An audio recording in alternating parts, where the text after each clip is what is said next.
Inverted hammer candlestick patterns. Hi friends, आज के इस वीडियो में हम बात करने वाले हैं इन्वर्टेड हैमर कैंडलस्टिक पैटर्न्स के बारे में। आज के इस वीडियो में हम जानेंगे कि इन्वर्टेड हैमर कैंडलस्टिक पैटर्न्स क्या है, इसका आकार कैसा होता है, इसका निर्माण कहाँ होता है तथा इस पैटर्न्स के पीछे ट्रेड की साइकोलॉजी क्या होती है। इसके अलावा हम जानेंगे कि एक ट्रेडर को इस पैटर्न्स में कब एंट्री लेना चाहिए तथा टारगेट स्टॉप लॉस कहां लगाना चाहिए। इन्वर्टेड हैमर कैंडलस्टिक पैटर्न को समझने से पहले हम जानेंगे कि इन्वर्टेड हैमर कैंडलस्टिक पैटर्न्स क्या है।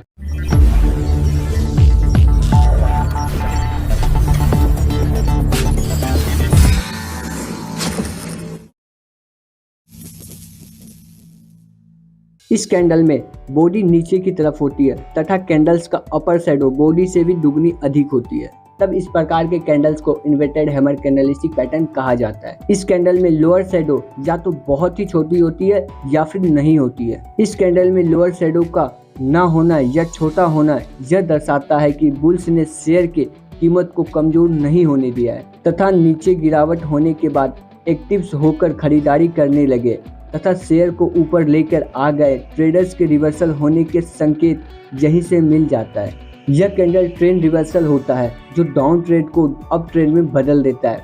इस कारण से इस कैंडल्स का निर्माण सामान्यतः डाउन ट्रेड में चल रहे शेयर के बॉटम में होता है। यह कैंडल लाल या हरा हो सकता है क्योंकि यह एक बुलिश कैंडल्स है, अतः यदि इस कैंडल्स का निर्माण हरे रंग में हो तो तब पैटर्न्स का रिजल्ट बेहतर होता है। इसका आकार एक उल्टे हथौड़े हैमर की तरह होता है। इसका आकार से इसे इन्वर्टेड हैमर या उल्टा हथौड़ा कैंडल्स कहा जाता है। इन्वर्टेड हैमर कैंडलस्टिक पैटर्न्स एक बुलिश ट्रेंड रिवर्सल पैटर्न्स है जो डाउन ट्रेंड को अप ट्रेड में बदल देता है। जब किसी डाउन ट्रेड के बॉटम पर इन्वर्टेड हैमर कैंडलस्टिक पैटर्न्स का निर्माण हो जाता है तब इसे इन्वर्टेड हैमर कैंडलस्टिक पैटर्न कहा जाता है। इस पैटर्न्स के निर्माण हो जाने के बाद ऐसा माना जाता है कि अब मंदी का दौर समाप्त हो गया है तथा अब तेजी का दौर आरंभ होने वाला है। इन्वर्टेड हैमर कैंडलस्टिक पैटर्न्स का निर्माण चार्ट के बॉटम पर होना बहुत ही जरूरी है। यदि इस कैंडल से पहले या इस कैंडल्स के बाद की कोई कैंडल्स इस इन्वर्टेड हैमर कैंडलस्टिक पैटर्न्स के लो को ब्रेक करके नीचे चला जाए तो इस इन्वर्टेड हैमर कैंडलस्टिक पैटर्न्स को फेलियर्स माना जाएगा और इसमें ट्रेड नहीं लिया जाता है। अभी तक हमने समझा इन्वर्टेड हैमर कैंडलस्टिक पैटर्न्स क्या है, लेकिन अब हम जानेंगे इन्वर्टेड हैमर कैंडलस्टिक पैटर्न की पहचान कैसे करें, क्योंकि यह कैंडल्स डाउन ट्रेड के बॉटम पर बनता है। इस कारण से इन्वर्टेड हैमर कैंडलस्टिक पैटर्न की पहचान करने के लिए आपको ऐसे शेयर की तलाश करनी चाहिए जो डाउन ट्रेड में चल रहा है। अब नीचे के भाग में एक ऐसे कैंडल्स की तलाश करें जिसका बॉडी नीचे की तरफ हो तथा ऊपर शैडो बॉडी के दुगने से भी अधिक हो। यदि इस प्रकार का कैंडल आपको चार्ट पर मिल जाए तब आप मान कर चलिए कि यह एक इन्वर्टेड हैमर कैंडलस्टिक पैटर्न्स है। यदि इस इन्वर्टेड हैमर कैंडलस्टिक पैटर्न्स के ठीक बाद बनने वाली कैंडल्स ऐसी हरी कैंडल्स बनी जो इन्वर्टेड हैमर कैंडलस्टिक पैटर्न्स को लो को ब्रेक ना करे तब इन्वर्टेड हैमर कैंडलस्टिक पैटर्न को कंफर्म माना जाता है। दोस्तों, अब हम जानेंगे कि इन्वर्टेड हैमर कैंडलस्टिक पैटर्न के बनने के पीछे की साइकोलॉजी। जब कंपनी के शेयर ट्रेड में चल रहा हो तब ज्यादातर इन्वेस्टर डर के बाहर निकल जाते हैं, जबकि इन्वेस्ट करने का यही सही समय होता है। जब कोई शेयर्स डाउन ट्रेड में ट्रेड कर रहा होता तब शेयर्स गिरते एक ऐसे लेवल पे आ जाता है जब शेयर की कीमत उसे इंटरेस्टिंग वैल्यू या फेयर वैल्यू से नीचे आ जाती है। इस स्थिति में इन्वेस्टर तथा ट्रेडर्स को शेयर की कीमत बहुत ही अट्रैक्टिव लगती है। ऐसे में जब कंपनी का शेयर अपने बॉटम पर होता है तब पहले तो बेयर शेयर में सेलिंग करके गैप डाउन ओपन करते हैं, लेकिन शेयर की कीमत अट्रैक्टिव होने के कारण बुलिश शेयर में खरीदारी करने लगते हैं, जिस कारण से शेयर की कीमत ऊपर आ जाती है। लेकिन फिर प्रॉफिट की बुकिंग आ जाने के कारण शेयर अपने ओपन प्राइस के आसपास आ जाती है तथा वही क्लोजिंग दे देती है। चूंकि शेयर की कीमत अट्रैक्टिव है, अतः यदि अगले दिन शेयर खुलने के बाद तेजी दिखाए तथा हरी कैंडल्स का निर्माण करे तब ट्रेंड रिवर्सल कंफर्म हो जाता है।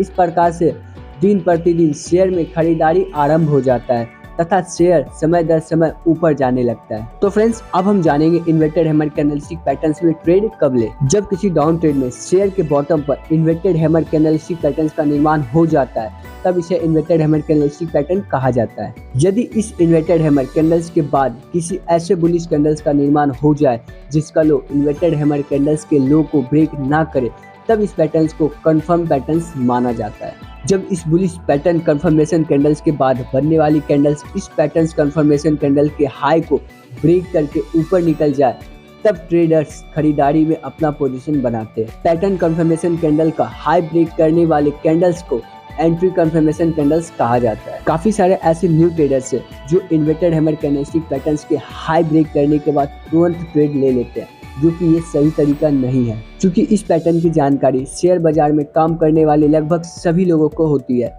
शेयर बाजार में कार्य करने वाले बड़े बड़े ट्रेडर्स या इन्वेस्टर का प्रमोटर कभी कभी छोटे मंझले ट्रेडर्स को फंसाने के लिए पहले इन्वर्टेड हैमर कैंडलस्टिक पैटर्न्स का निर्माण करवाते हैं। इसके बाद ट्रेडर्स को खरीदारी में ट्रेड लेने के लिए उत्साहित करते हैं। जैसे ही छोटे तथा मंझले ट्रेडर खरीदारी में ट्रेड ले लेते हैं, वैसे शेयर में बड़ी सेलिंग कर सबका स्टॉप लॉस हिट कर देता है और अपना बड़ा मुनाफा बना लेता है। प्रमोटर के इन्हीं चाल से बचने के लिए जब तक पैटर्न्स में एंट्री कंफर्मेशन वाली कैंडल्स का निर्माण ना हो जाए, तब तक ट्रेड लेना उचित नहीं है और ना ही खतरे से खाली है। अब हम जानेंगे इन्वर्टेड हैमर कैंडलस्टिक पैटर्न्स में टारगेट कहां सेट करें। किसी भी पैटर्न में ट्रेड लेने के बाद अब बारी आती है कि हम ट्रेड का टारगेट तथा स्टॉप लॉस कहां लगाएं। इन्वर्टेड हैमर कैंडलस्टिक पैटर्न्स में ट्रेड अपना टारगेट सामान्यतः इन्वर्टेड हैमर कैंडल्स के लो तथा एंट्री पॉइंट के अंतर जितना एंट्री पॉइंट से ऊपर लगाते हैं। आइए इसे उदाहरण के तौर पर समझने का प्रयास करते हैं। इस उदाहरण के लिए हम मानकर चलते हैं कि इन्वर्टेड हैमर कैंडल का लो 80 रुपया पर है तथा हाई 84 रुपया के लेवल पे है।